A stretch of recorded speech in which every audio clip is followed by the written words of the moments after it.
What if the world ran on brutal honesty for just one day? No polite excuses. No, I'm fine, when we're falling apart. No inflated resumes. No filtered selfies. No sugar-coated feedback. Just raw, unedited truth. Would relationships collapse, or would they finally breathe? The question isn't whether lying exists. It's everywhere. The real question is, can we stop lying? Lying is stitched into our daily routines so subtly that we barely notice it. We call them white lies, harmless exaggerations, or social niceties. We lie to avoid conflict. We lie to protect someone's feelings. We lie to protect our image. And sometimes, we lie to protect ourselves from consequences. From childhood, we learn that honesty can get us into trouble, while a clever lie can buy us time, approval, or escape. Over time, dishonesty becomes less of a conscious act and more of a reflex. But here's the uncomfortable truth. Most lies are rooted in fear. Fear of rejection. Fear of judgment. Fear of loss. Fear of not being enough. When we lie, we are often trying to manage how others perceive us. We want to appear competent, kind, successful, happy.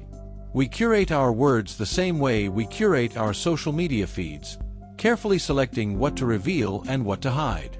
The lie becomes a shield, and sometimes even a strategy. Can we stop lying completely? Probably not. Humans are complex, emotional creatures navigating equally complex social environments.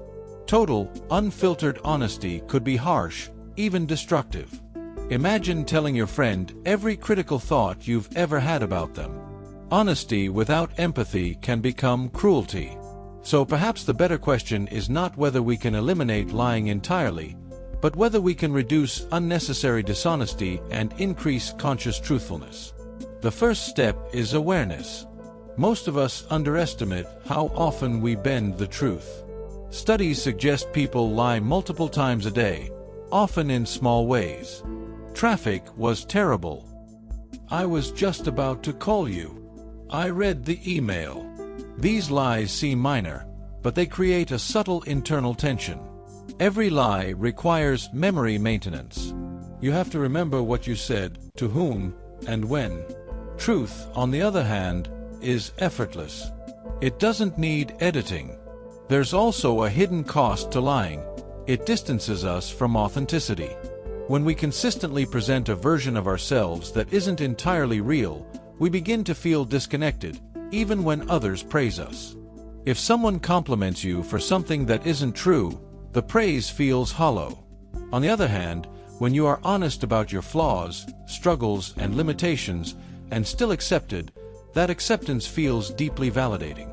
Honesty builds intimacy. Lies build isolation. But let's be practical.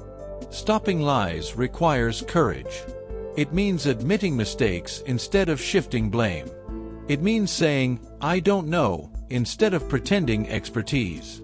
It means telling someone kindly but clearly how you really feel. Courageous honesty doesn't mean brutal transparency. It means aligning your words with your values. We can also practice what might be called compassionate truth. Before speaking, ask, is it true? Is it necessary? Is it kind? If a truth serves no constructive purpose and only harms, perhaps silence is wiser. But if a lie only serves to protect your ego, maybe honesty is the braver choice. There's something powerful about becoming someone whose word means something. Trust is built slowly and broken instantly. In business, relationships, leadership, even friendships, credibility is currency. Once people suspect dishonesty, doubt creeps into everything you say. On the flip side, consistent honesty creates a reputation that precedes you.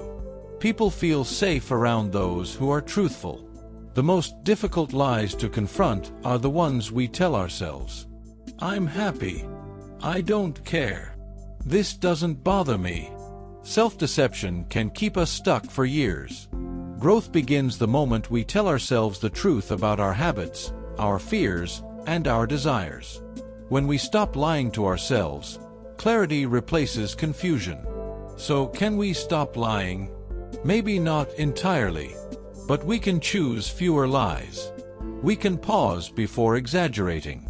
We can replace excuses with ownership. We can trade image management for authenticity.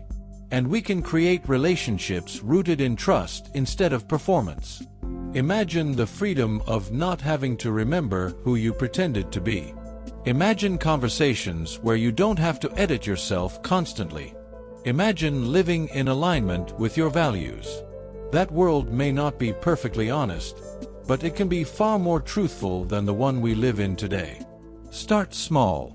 Tell the truth in one uncomfortable situation this week. Admit one mistake without defending it. Express one real feeling you usually hide. Watch what happens. You might lose an illusion, but you'll gain integrity. And in a world full of masks, integrity is revolutionary. If this resonated with you, share it with someone who values real conversations. Let's normalize honesty, not as a weapon, but as a strength.